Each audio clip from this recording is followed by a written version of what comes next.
Good evening and welcome to Channel Yemaswati News. My name is Kanyisile Mabuza. Before we start with our news, let's take a look at our top stories making headlines this half an hour.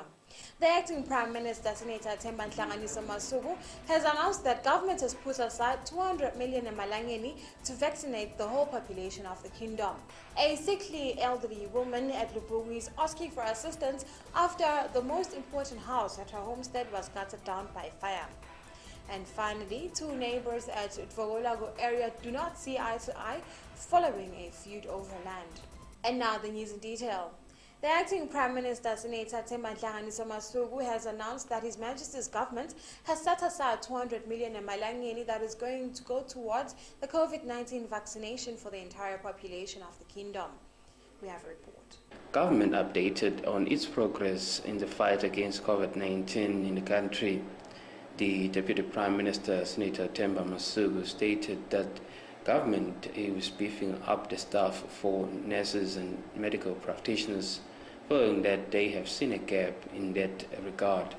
He stated that they will continue to work hard as government to ensure that health issues are addressed in the country. But government is hiring an additional 70 health workers to increase the number of trained health workers who participate in the COVID-19 response activities and improve the COVID-19 response to reduce the impact of the COVID-19 pandemic to the population.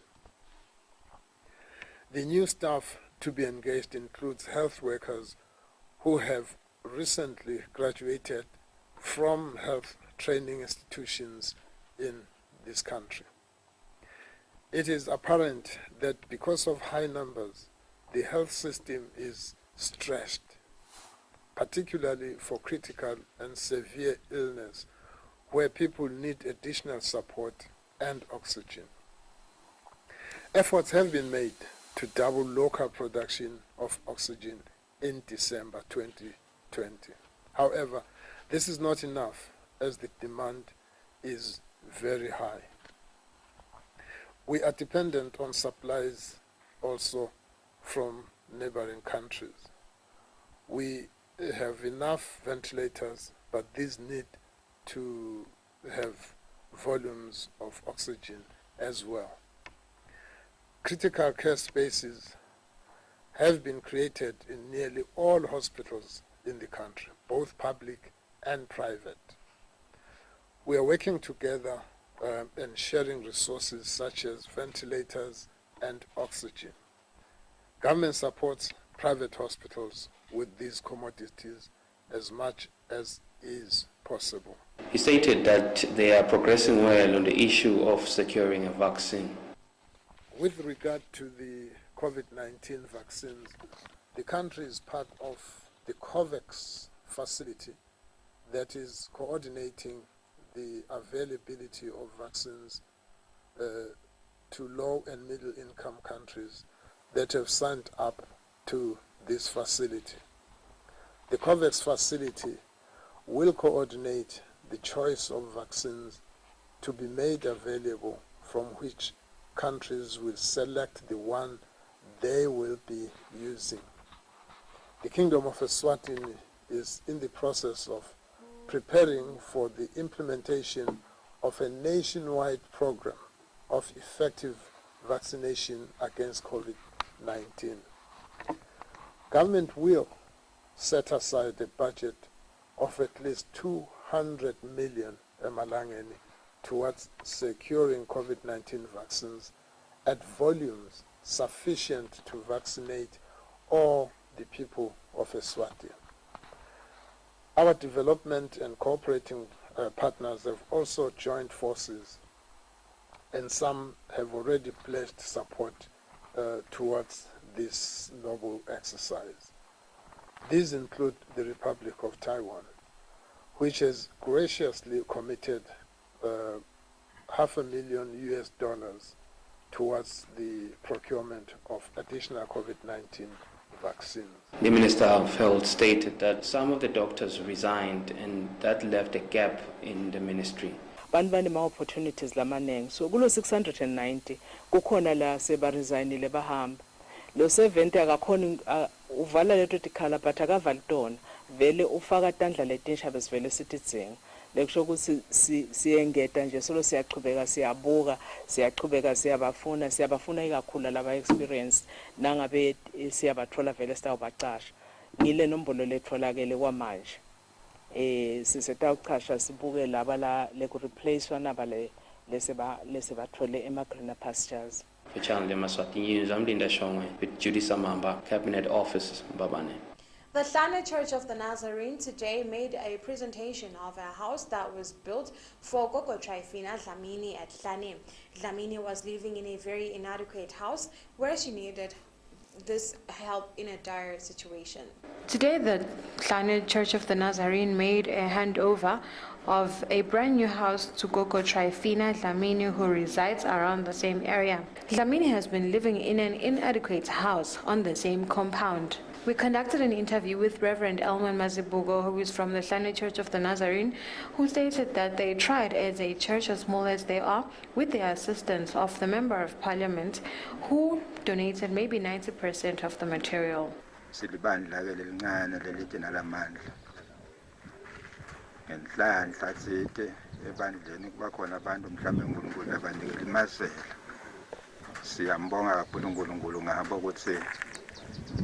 Basilekelele kwabakhona dihlabe bosemende labasinika bona libandla laqhubeka la follow sabakhona stini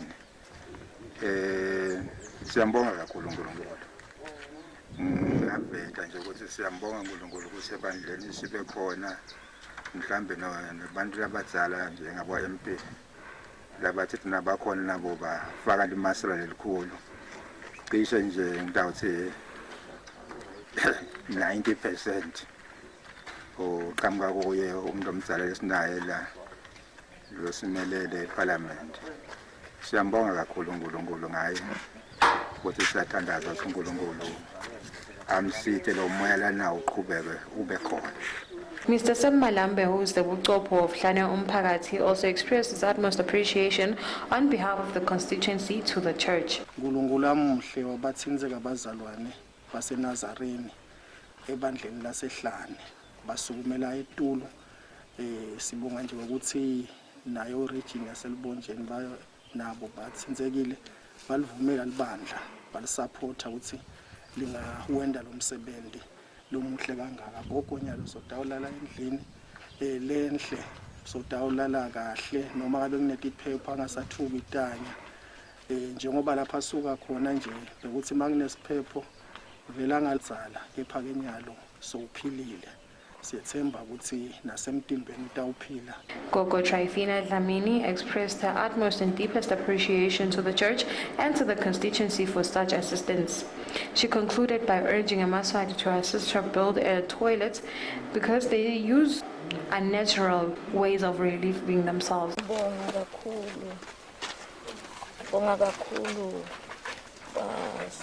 Nazarene le bangisite kakhulu Nkosi yami na MP wami ngiyambonga lo hlaba umkhosi ukuthi ngilale ebaleni anginamuntu anginabani bafika baseNazarene laba nje njengoba ngibabona basebenza kakhulu bemba babhakati iti bemba awubasebenzile kwakhiwa nasakhiwa na MP wami ngimbonga kakhulu Nkosi yami lagijimile kwaletha sakhiwo kwakhiwa kwakho masinyane naku lobe sekungigoba la naku Nkosi yami ngiyambonga uNkulunkulu sengiyaphuma nami sengangena endlini ngilale ngenxa yebazalwane na MP wami ngibonga kakhulu esiveni kanami uNkulunkulu ngiyabonga. I'm Kanyisile Mabuza for Channel Yemaswati News with Kimberly Mavuso, Hlane.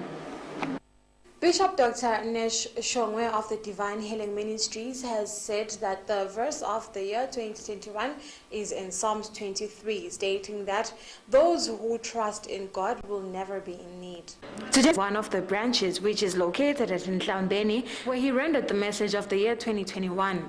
The bishop stated that his theme for the year 2021 is derived from the book of Psalms chapter 23 verse 1, where it states that the Lord is my shepherd and I shall not want. He stated that for as long as people trust, love and believe in God, they shall not want because he will provide all their needs.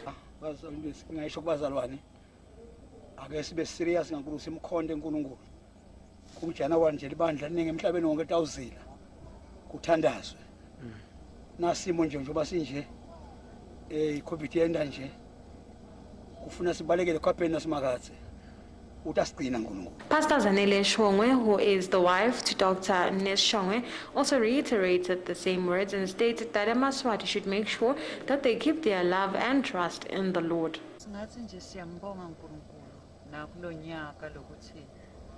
Usinikile lamandla wamnika umbishop lamandla wambusisa lambusisa ngako lokuncane bese siyahlephula nathi singakahle ekhaya sesihlephulela labanye kuthi nabo balale badlile uma kumakhata bembathi sekungaba kusho nje bomake mkhokheli lokuthi wona lo msebenzi awusilula bomake mkhokheli kodwa nje la siya khona sekududana asibabambise bobabe sibeketelelane sinikane nalo lithando singabavimbeli ngoba nabo indlela yabo babesho nje indlela yakhe lahamba ngayo ngeke ngumvimbele ngoba uNkulunkulu beke kuye kakhulu lomthwalo mina ngangimvimbele endleleni kuthi wentana uphebani ini singabavimbeli singabenyanyi nalaba babaphile singavimbeli nalabantu ukuthi babakhulumise uNkulunkulu nje asisite lapho ngoba kuba netinkinga letiningi khona lapho lapho make mkhokheli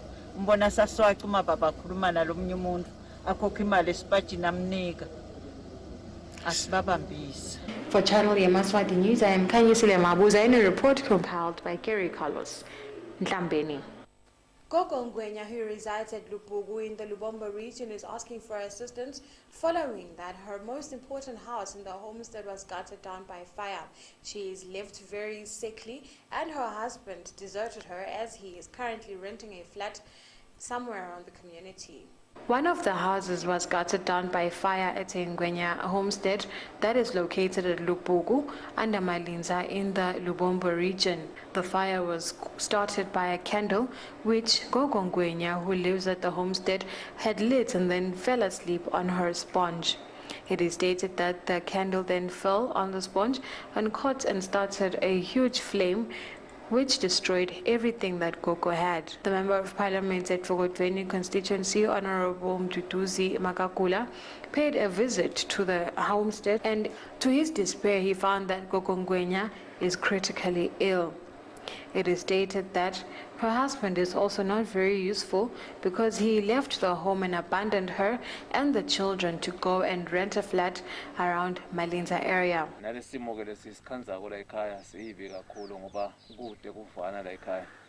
Nangabe lo munye ujamile naye ucashile la kacashe khona la kumalinza kusho kona ukuthi kuningi lokusawuthi ngathi ningumndeni nekulungise akwethu asingeni ngemsindweni waloko kwethu nje sifike siphalale nangabe kunebuhlungu lobukhona leyo ndlela leyo ke nalaba disaster ke gogo sesibatisile ngalelikhaya kusesekushiyile la belikhaya lapho la kungena khona inkundla nekwathi sahulumende ukuthi nasi simo lesikhona lelikhaya usitakale gogo.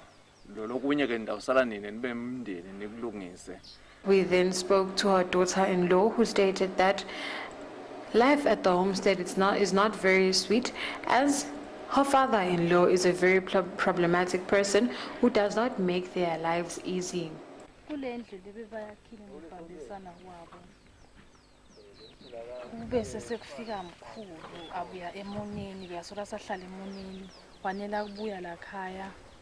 Waqala wahlala la kule tindlu takhe latakhile eting2 angasolo bangalali ndzawonye gogalala lapha mkhulala endlini kakhe babese lapho so uyayintshintsha phinze mkhulu futhi gogo akaphume endlini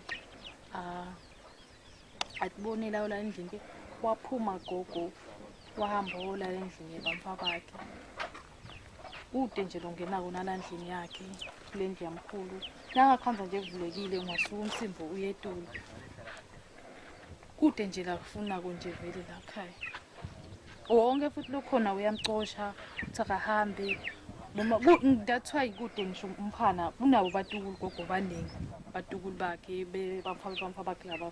Mr. Nhlanhla Zubuko, who is the Buchopho under Lupogu Umphakathi, stated that they reported the matter to the Umphakathi, but they are still looking for a solution as life at the homestead just keeps getting worse. Nangithi ngiyalandzela ukuthi lisha lelikhaya ukuphi mkhulu bathi akasahlala lakhaya sokucashile le kubomphaka vele impilo lakhaya nje ngisengilokhu iphilela lapho ngabuta nekuthi kukanjani kulendlu bathi gogo lo wakhishwa kulendlu leya lebe balala kuyo wakhishwa ngilomkhulu ulala la naye kubasazama kulungisa indzaba yokuthi abuyele lapha endlini yakhe longathi yaphila ngoba la uyanetha vela kusindlu lephilayo vele kunenkinga nje la nendlu nguluke angathi bagcine bayikhulumisa ngoba bagcine babitha lo mndeni wala ukuthi awude lendlu ngulu utolungiswa lenkinga lela.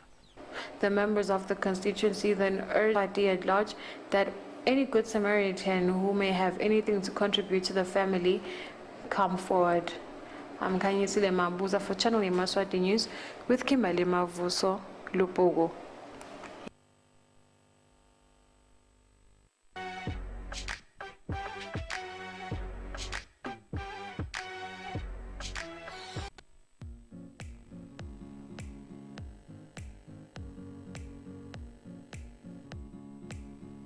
Tibio Tarangwane informs its business associates and the general public that its Lozita offices will close for business on Friday the 18th of December 2020 and reopen on Tuesday the 5th of January 2021. During this period, the organization's offices at Eswatini rural residents will remain open.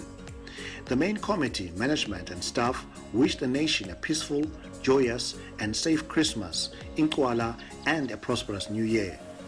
Tibio Tarangwane wishes to remind the nation that Eswatini is still in a deadly COVID-19 pandemic situation. Please be safe and keep your loved ones and those around you safe by adhering to the health protocols of washing your hands consistently, sanitizing, always wearing a mask and practicing social distancing.